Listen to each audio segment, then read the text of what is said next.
News 360 में आगे बढ़ते हैं। झारखंड में छात्रों के आंदोलन के बीच सीआईडी ने बड़ी कार्रवाई करते हुए जेपीएससी के पूर्व चेयरमैन एल खियांगते को गिरफ्तार कर लिया है।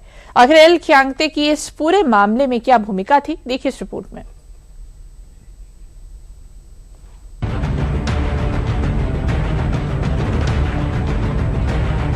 कांग्रेस गठबंधन सरकार वाली झारखंड में जेपीएससी, जेएसएससी भर्ती परीक्षाओं में कथित गड़बड़ी को लेकर छात्रों का आंदोलन लगातार तेज होता जा रहा है। जब पिछले कई दिनों से छात्र दिन रात धूप बारिश किसी भी चीज की परवाह किए बिना लगातार धरने पर डटे हैं। ऐसे में झारखंड सरकार पर दबाव के बीच एक ओर जहां छात्र विधानसभा घेराव के लिए सड़कों पर है, वहीं दूसरी ओर सीआईडी ने इस पूरे मामले में एक बड़ा एक्शन लिया है।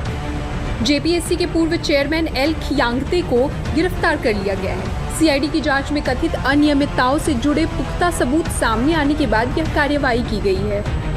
यह गिरफ्तारी जेपीएससी की 14वीं संयुक्त सिविल सेवा प्रारंभिक परीक्षा में कथित गड़बड़ियों की जांच के तहत हुई है। आखिर एल खियांगते की इस पूरे मामले में क्या भूमिका रही है, आइए इसे भी जान लेते हैं।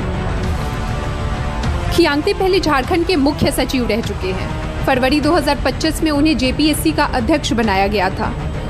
उनसे उम्मीद थी कि उनके प्रशासनिक अनुभव से राज्य में लंबित भर्ती प्रक्रियाओं को गति मिलेगी और जेपीएससी की परीक्षाएं तय समय पर कराई जा सकेंगी। लेकिन उनके कार्यकाल के दौरान आयोजित कुछ भर्ती परीक्षाएं बाद में विवादों में आ गई, जिसमें 14वीं संयुक्त सिविल सेवा परीक्षा सबसे बड़ा विवाद बना। परीक्षा में कथित अनियमितताओं की जाँच के दौरान उनका नाम भी जाँच के दायरे में आया। जांच के दौरान सीआईडी ने जेपीएससी कार्यालय और खियांगते से जुड़े ठिकानों पर छापेमारी की और परीक्षा से संबंधित दस्तावेज और डिजिटल साक्ष्य खंगाले। सीआईडी की कार्रवाई के बाद खियांगते ने 22 जुलाई 2026 को जेपीएससी अध्यक्ष पद से इस्तीफा दे दिया था। 28 जुलाई से खियांगते से 4 बार पूछताछ की जा चुकी है। अब सीआईडी की गिरफ्तारी ने इस पूरे मामले को और गंभीर बना दिया है। खियांगते की गिरफ्तारी के साथ ही इस मामले में सीआईडी की कार्रवाई के तहत गिरफ्तार आरोपियों की संख्या बढ़ाकर 20 कर दी गई है। एल खियांगते की गिरफ्तारी के बाद सीआईडी की जांच का दायरा और बढ़ने की संभावना है। सीआईडी अब कथित लेन देन की कड़ियों के साथ साथ परीक्षा प्रक्रिया से जुड़े अन्य लोगों की भूमिका की भी जाँच कर सकती है। वहीं छात्र पहले से ही मामले की निष्पक्ष और पारदर्शी जाँच के साथ दोषियों के खिलाफ सख्त कार्रवाई की मांग को लेकर आंदोलन कर रहे हैं।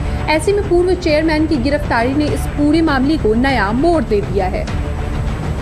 सीआईडी की जांच में क्या बातें सामने आई है, आपको वह भी बताते हैं। सीआईडी को अब तक की छानबीन में कई अहम जानकारियां मिली हैं। परीक्षाओं को संचालित करने की जिम्मेदारी जिस मेसर्स टीडीपीएल को दी गई थी, उसमें रिश्वत और कमीशन जैसे मामले सामने आए हैं। टीडीपीएल के मार्केटिंग मैनेजर ने खियांगते पर ठेका लेने के एवज में 20% कमीशन का सौदा किया था। एल खियांगते ने काम देने के बदले 2 करोड़ रुपए का सौदा किया था। यह पूरा खुलासा टीडीपीएल के मार्केटिंग मैनेजर ने सीआईडी के सामने अपने कन्फेशन में किया। खियांगते की गिरफ्तारी का मामला अभी चल ही रहा था कि जेएलकेएम विधायक जयराम कुमार महतो ने सरकार पर हमला साध दिया। जयराम कुमार महतो ने सरकार से सीधा परीक्षा रद्द करने की मांग कर दी।